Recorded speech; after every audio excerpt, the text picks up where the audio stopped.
Hello everyone, welcome back to YouTube channel for English classes. Guys, आप लोगों ने कई बार ऐसे सेंटेंसेस देखे होंगे ना, ऐसे वर्ड्स देखे होंगे जहां पे उसे दो बार यूज किया जाता है। जैसे कि मान लो हम साथ को विद बोलते हैं, तो कई बार आप साथ साथ देखते होंगे, तो क्या विद दो बार यूज कर दे। जैसे अगर आप बोलना चाहते हो दूर, दूर के लिए हम फार वर्ड का यूज कर देते हैं, तो दूर दूर के लिए क्या फार फार दो बार यूज कर दे। अभी के लिए नाउ वर्ड का यूज करते हैं, तो अभी अभी के लिए क्या नाउ का दो बार यूज कर दे। ऐसे बहुत सारे वर्ड्स होते हैं, जैसे दूर दूर, अभी अभी, कभी कभी, सही सही, या फिर बार बार, कुछ कुछ। ऐसे बहुत सारे वर्ड्स होते हैं जिनमें कोई भी वाक्य में इनका दो बार यूज किया जाता है। तो इनके वर्ड्स क्या बनते हैं, ये आज के इस वीडियो में हम सीखने वाले हैं। तो चलिए वीडियो को स्टार्ट करते हैं और ये इंटरेस्टिंग सी क्लास को बड़े मजे मजे में सीखते हैं। तो सबसे पहले हम बात करेंगे, हमारा है साथ साथ। साथ साथ को इंग्लिश में कहा जाता है अलोंग विद। साथ साथ को कहा जाता है अलोंग विद। साथ को सिर्फ विद कहा जाता है, लेकिन जब साथ साथ दो बार यूज हो जाते हैं ना, तो अलोंग विद का यूज किया जाता है। इसके स्ट्रक्चर्स देख लीजिए, सब्जेक्ट, वर्ब, ऑब्जेक्ट, उसके बाद आपको अलोंग विद का यूज करना है। जैसे आपके सेंटेंसेस रहेंगे, मैं शादी में तुम्हारे साथ साथ जाऊंगा। मैं शादी में तुम्हारे साथ साथ जाऊंगा, यानी कि यहाँ पर दो बार साथ साथ का यूज किया गया है। तो हम ये सेंटेंसेस को बोलेंगे, I will I will go along, I will go along with you, I will go along with you. कहाँ जाऊंगा? शादी में, यानी कि इन द मैरिज। ठीक है, तो हमारा सेंटेंस हो जाएगा। आप मैरिज पार्टी का यूज कर सकते हो, क्योंकि आप शादी में, मतलब शादी की पार्टी में जा रहे हो, किसी के शादी की पार्टी में जा रहे हो। तो I will go along with you, तो अलोंग विद यानी कि साथ साथ, इन द मैरिज पार्टी, मैं शादी में तुम्हारे साथ साथ जाऊंगा। रोहन ने मेरे साथ साथ कार खरीदा, यानी कि यहाँ पर भी दो साथ साथ का यूज किया गया है, यानी कि अलोंग विद का आपको यूज करना, और ये सेंटेंसेस आपको फ्रेम करना है। इसका आंसर कमेंट में देना है। नेक्स्ट वर्ड देखते हैं। नेक्स्ट वर्ड है हमारे बार बार। बार बार के लिए आप ओवर एंड ओवर अगेन का यूज कर सकते हैं। अगेन एंड अगेन का यूज आप कर सकते हो, ठीक है। आप यहाँ पे अगेन एंड अगेन का भी यूज कर सकते हो, सिंपली अगेन एंड अगेन। बार बार के लिए अगेन एंड अगेन, या फिर ओवर एंड ओवर अगेन, दोनों का यूज कर सकते हो, ठीक है। इसका स्ट्रक्चर रहेंगे, सबसे पहले आप सब्जेक्ट यूज करना, देन वर्ब यूज करना। वो आपके सब्जेक्ट के अकॉर्डिंग, आपके सब्जेक्ट के अकॉर्डिंग वर्ब का यूज होगा, देन आप ऑब्जेक्ट का यूज करोगे, लास्ट में आपको ओवर एंड ओवर अगेन का यूज करना होगा, ठीक है। जैसे रोहन बार बार मुझे फोन करता है। रोहन बार बार मुझे फोन करता है, तो हम अपने सेंटेंसेस को बनाएंगे, रोहन कॉल्स मी। प्रेजेंट इंडेफिनिट का सेंटेंसेस है, देखिए ताह तीहे का यूज किया गया, यानी कि प्रेजेंट इंडेफिनिट का सेंटेंस है। रोहन हमारा थर्ड पर्सन सिंगुलर है, इसीलिए वर्ब्स में हम लोगों ने एस एस का यूज किया है, ठीक है। रोहन कॉल्स मी, हम लोगों ने ऑब्जेक्ट तक अपने सेंटेंसेस बना दिए। देन हमें स्ट्रक्चर का यूज करना है ओवर एंड ओवर अगेन का, ठीक है। तो हम यहाँ पर यूज करेंगे ओवर एंड ओवर अगेन। हमारा सेंटेंस बन जाएगा, Rohan calls me over and over again. Rohan बार बार मुझे फोन करता है। रवि बार बार उन लोगों को चिढ़ाता है। ये सेंटेंसेस आप फ्रेम करना, इसका आंसर कमेंट में देना। तो बार बार के लिए आपको कौन से वर्ड का यूज करना है? Over and over again. Okay, चलिए नेक्स्ट देखते हैं। नेक्स्ट है हमारा कुछ कुछ। कुछ कुछ के लिए हम यूज करेंगे लाइक वर्ड का। जैसे उसका भाई कुछ कुछ मेरे भाई, मतलब उसका चेहरा कुछ कुछ उसके भाई से मिलता है, तो कुछ कुछ यानी कि लाइक वर्ड का यूज करेंगे। सब्जेक्ट यूज करना, सब्जेक्ट के अकॉर्डिंग आप वर्ब यूज करना। अगर ऑब्जेक्ट आता है तो आप ऑब्जेक्ट यूज कर देना। ऑब्जेक्ट नहीं, लाइक के बाद आपको यहाँ पर ऑब्जेक्ट जिसके जैसा लगता है वो आप यूज कर दो, ठीक है। जैसे रवि कुछ कुछ रोहन जैसा दिखता है। रवि कुछ कुछ रोहन जैसा दिखता है, तो हम बोलेंगे रवि, ये भी प्रेजेंट सिंपल का सेंटेंस है, तो रवि के साथ हम वर्ब का फिफ्थ फॉर्म यूज करेंगे। रवि लुक्स लाइक, किसके जैसा? रोहन के जैसा। लाइक के बाद आप उसका यूज कर दोगे जिसके जैसा दिखता है, ठीक है। तो रवि लुक्स लाइक रोहन, रवि कुछ कुछ रोहन के जैसा दिखता है। तुम कुछ कुछ विराट कोहली के जैसे खेलते हो, तो ये सेंटेंसेस आप फ्रेम करना और इसका आंसर कमेंट में देना। तो कुछ कुछ के लिए आपको लाइक वर्ड का यूज करना है। ओके, नेक्स्ट देखिए, नेक्स्ट हमारा स्ट्रक्चर है सही सही। सही सही यानी कि एक्यूरेट। एक्यूरेट, सही सही यानी कि एक्यूरेट। इसका स्ट्रक्चर हो जाएगा subject, verb, object and accurate का यूज कर देंगे। जैसे सही सही कहानी बताओ, वहां पर क्या हुआ था। मान लो आप कहीं आ रहे हो और रास्ते में आपने कोई ऐसी मान लो रास्ते में एक्सीडेंट हुआ था, आपने देखा अपनी आंखों से, ठीक है। फिर आप घर आके बता रहे हो, तो आप मतलब अच्छे से बता नहीं पा रहे। तो आपकी मम्मी आपको बोल रही है कि सही सही बताओ वहां क्या हुआ था, ठीक है। तो सही सही यानी कि एक्यूरेट, सही सही बताओ, तो हम बोलेंगे टेल मी एक्यूरेट स्टोरी, मतलब सही सही कहानी बताओ। टेल मी एक्यूरेट स्टोरी, सही सही कहानी बताओ वहां क्या हुआ था, यानी कि what happened, what happened there, वहां क्या हुआ था। सही सही कहानी बताओ वहां क्या हुआ था। Tell me accurate story what happened there. सही सही इस कपड़ा का दाम बताओ। ये सेंटेंसेस आप फ्रेम करना, इसका आंसर कमेंट में देना। हम शॉपकीपर से अक्सर बोलते हैं कि सही सही इस कपड़े के दाम बताइए, तो सही सही के लिए आप एक्यूरेट वर्ड का यूज कर सकते हो, ठीक है।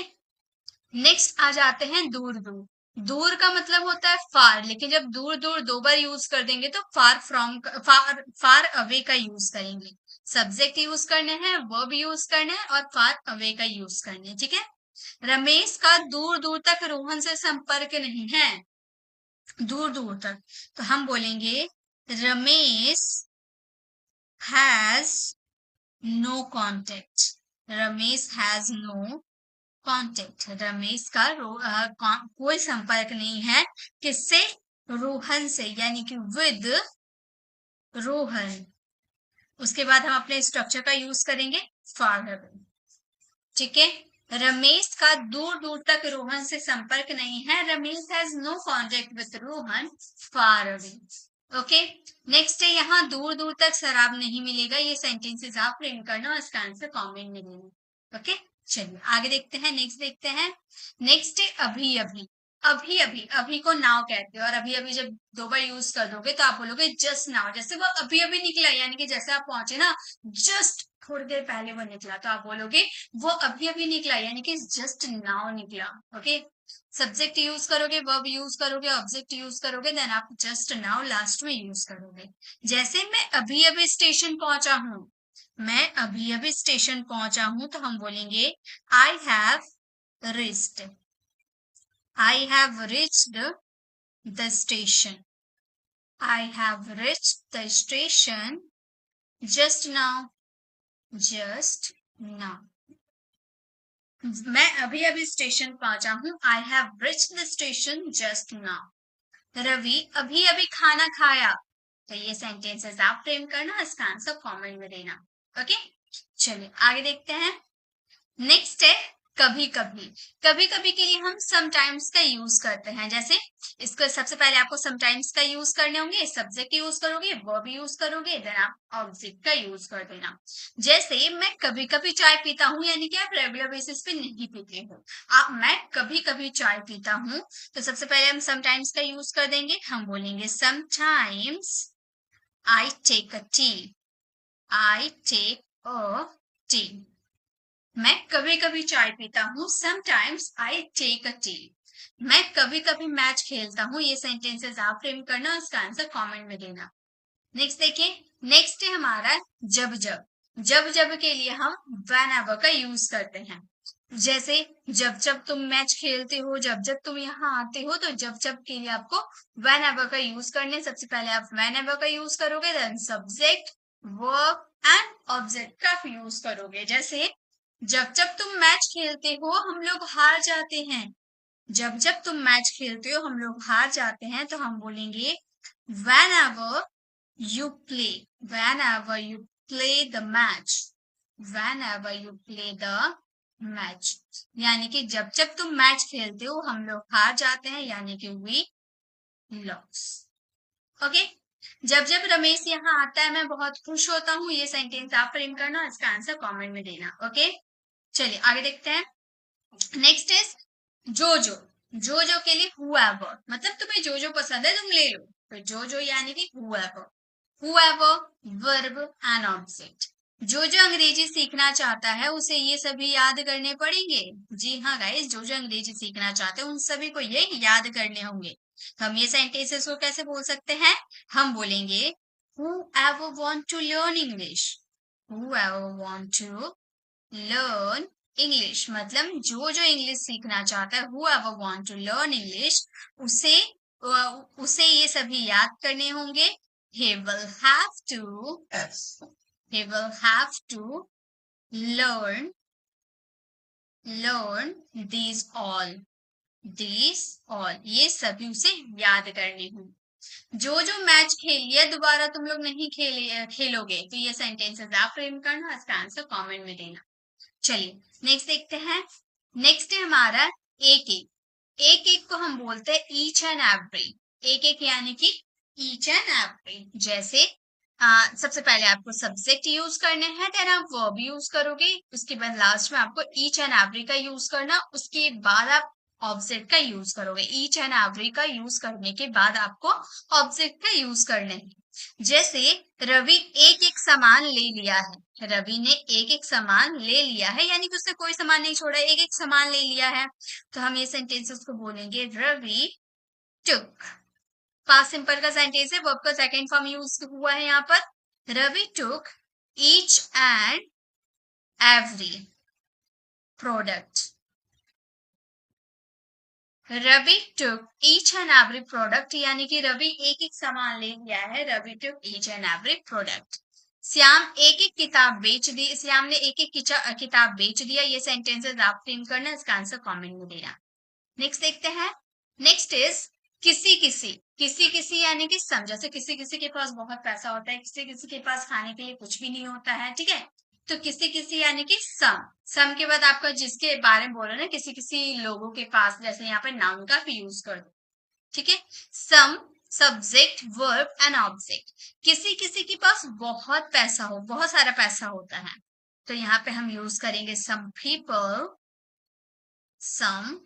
People has so much money, so much money, ठीक है।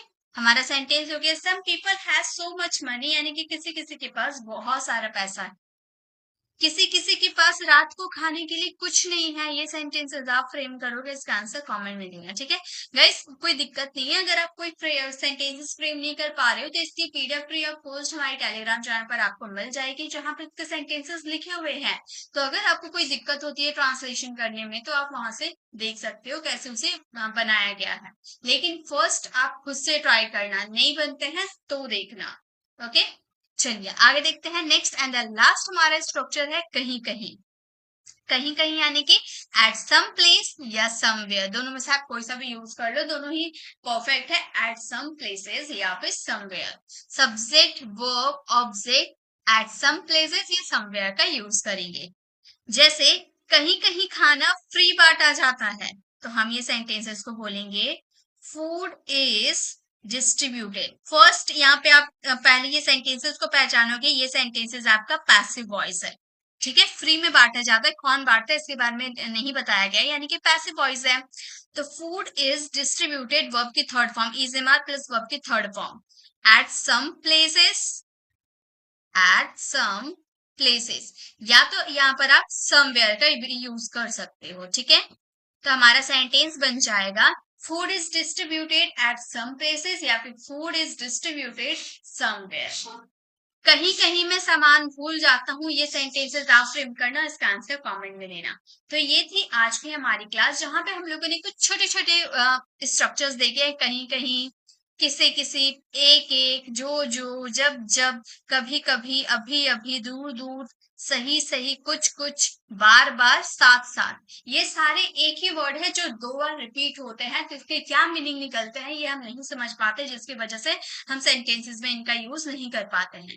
तो अगर आप चाहते हो कि आपको ऐसी स्ट्रक्चर्स वाली क्लास मिलती रहे, तो आप कमेंट में जरूर बताइएगा। और अगर आपको ये वीडियो कैसी लगी कमेंट में जरूर बताइएगा। अच्छी लगी तो लाइक कीजिएगा, अपने फ्रेंड फैमिली को जरूर शेयर कीजिएगा। और अगर आप हमारे चैनल पर नए हैं और मेरे पढ़ाने का तरीका आपको पसंद आया तो सब्सक्राइब कर आने वाले बेल आइकन को ज़रूर प्रेस करें ताकि रोज़ आने वाली वीडियोज़ की नोटिफ़िकेशन आपको मिलती रहेगी। I will see in the next video, till then bye bye, take care.